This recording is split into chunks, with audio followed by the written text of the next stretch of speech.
Terve! Eli Saana-Mari Vienonen, ensimmäisen vuoden fysioterapia-opiskelija ja tosiaan tässä tätä korvaavaa tehtävää teen, eli motorisen taidon opettaminen. Mä ajattelin, että mä valkkaan tohon liikkeeksi sen mahdollisimman matalalla kävelyn portaikossa.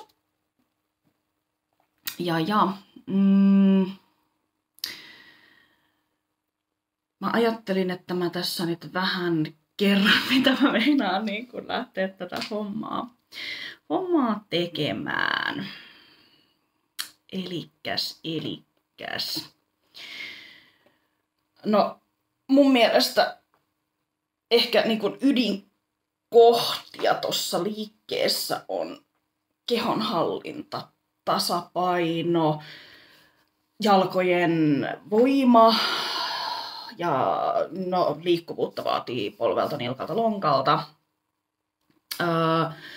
Se, että se liikehallinta säilyy koko liikkeen ajan laadukkaana, kun kuitenkin paino siirtyy askeltaessa. Keskivartalon hallinta, lantion hallinta ja ylipäätänsä, että se on turvallinen ja sujuva se liike. Ja mä ajattelin, että mä lähtisin ihan siitä, että pilkotaan vähän sitä liikettä osiin.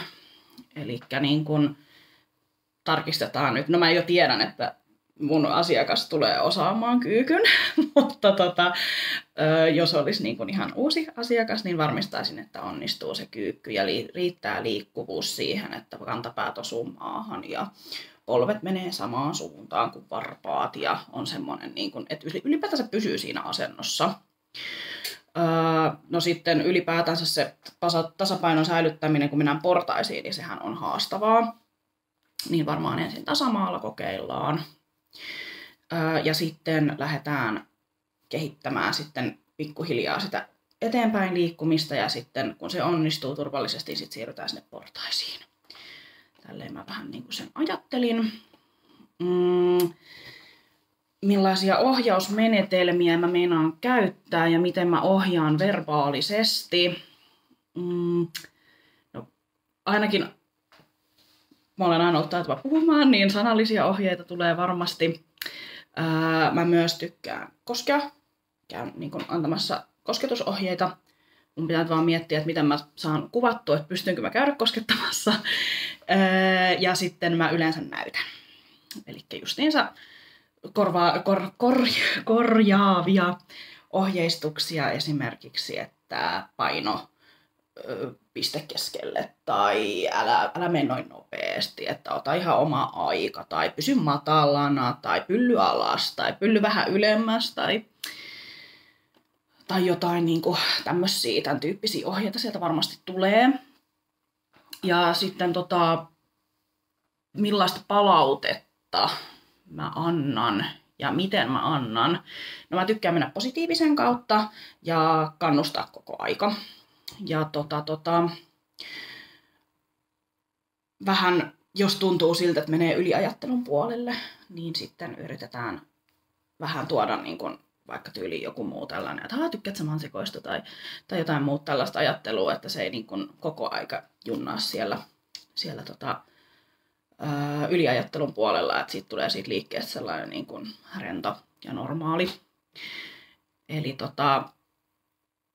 muistuttaa välillä sit vähän muusta, että vaikka hengitä tai että sit tulee sit semmonen niin kuin rentotilanne. Ja luultavasti tulen antamaan jälkipalautteen ja tulen antamaan hetkessä tapahtuvaa palautetta.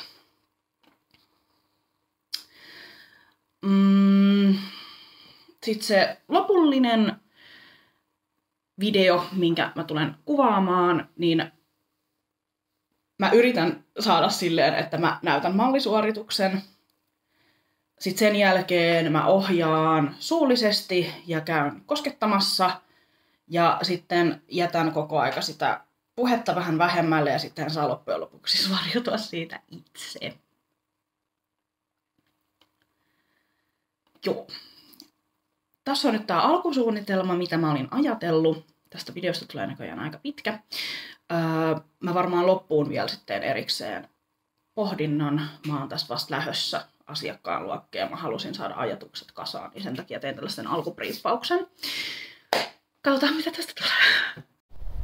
Eli ollaan nyt saavuttu tänne aurinkoiseen lahteen asiakkaan harjoittelualueelle. Tässä on nyt tiedeportaat, mutta on 3 porrasta ja sitten tässä alueella harjoitellaan tosiaan mahdollisimman matalalla kyykkykävelyä.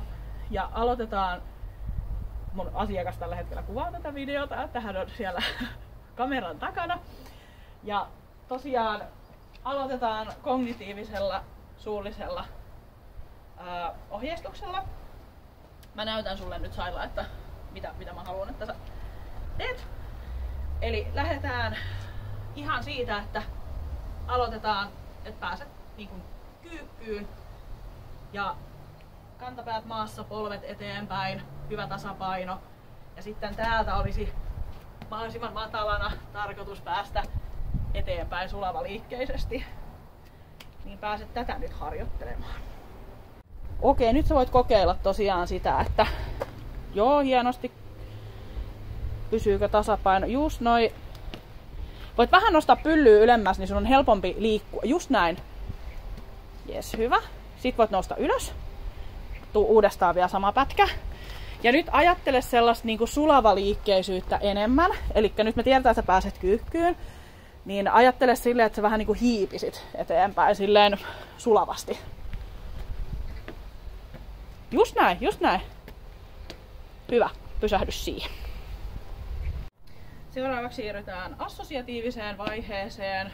No, Sailan tapauksessa, kun hän on taekwondo-urheilija, niin tää on vähän vaikea saada silleen niin kuin tarpeeksi haastavaksi hänelle, mutta nyt olisi tarkoituksena niin kuin vähentää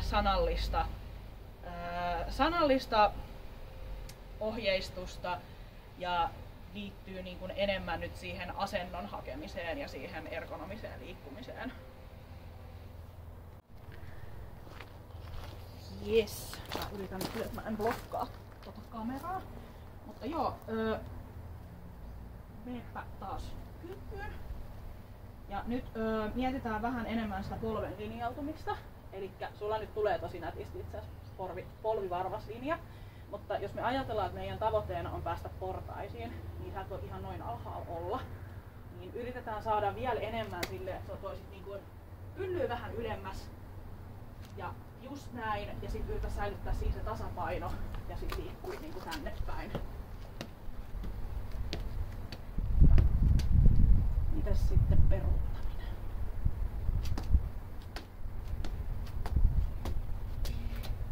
Onko mitään haasteita tälle liikkeen kanssa? Se oli raskaampi. Se on raskaampi.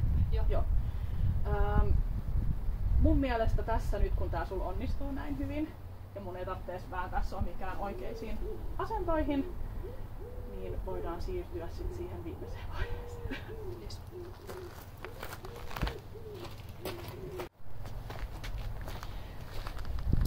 Yes, nyt mä siirrytään seuraavaksi tuohon autonomiseen vaiheeseen.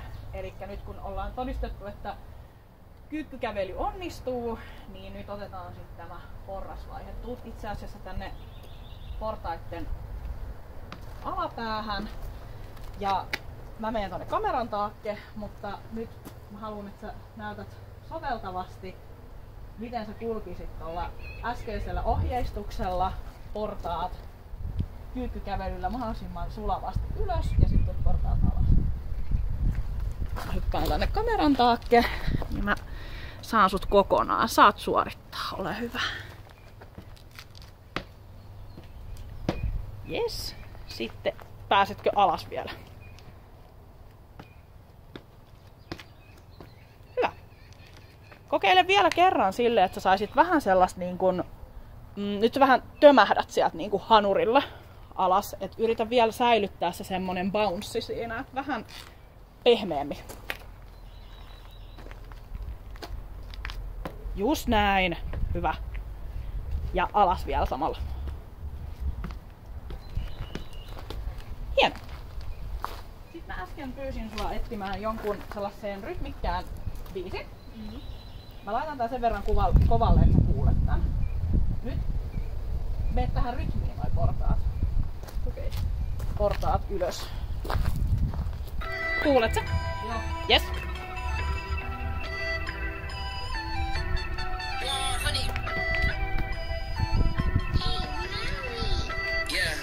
Look, they said that I couldn't do it, so I went and did it. W's on and you know I've been. Hyvä! Tosi hyvä. Kiitos. Joo, loppupohdintana oli aika haastava silleen, kun oli valmiiksi valittu liikkeet, niin totta kai mä olisin itse varmaan valinnut siitä omasta lajistani niin kuin jonkun sivupotkun tai hyppysivupotkun tai jonkun muun tekniikan, niin nyt oli haastava tavallaan, kun oli yleisliikkeitä ja sit sun piti sitä kautta niin kun pohtia sitä, että miten sä lähtisit opettamaan taitoa. Ja nyt kun mä satuin tänään tulemaan itse asiassa Lahteen, niin mulla oli oma pikkusysterin mallina tässä näin, mutta sitten kun hän on jo urheilija, niin hän on aika taitava liikkeissään, niin olisi ollut ehkä erilainen tehtävä tehdä ihmisen kanssa, jolle liikkuminen ei ole niin tuttua, mutta hyvin joutui miettimään, tällaista harjoitetta ei ollut tehty aikaisemmin hänen kanssaan, niin hyvin joutui miettimään tavallaan sitä, että miten sä saat selkeästi liikaa sanomatta ymmärrettyä sen, että mitä pitää tehdä. Ja sitten tosiaan se, että joutui tutustumaan siihen liikkeeseen, että mitkä nivelet tekee töitä, mitä pitää huomioida, tasapaino, turvallisuus, kaikki, niin ihan hyvin meni.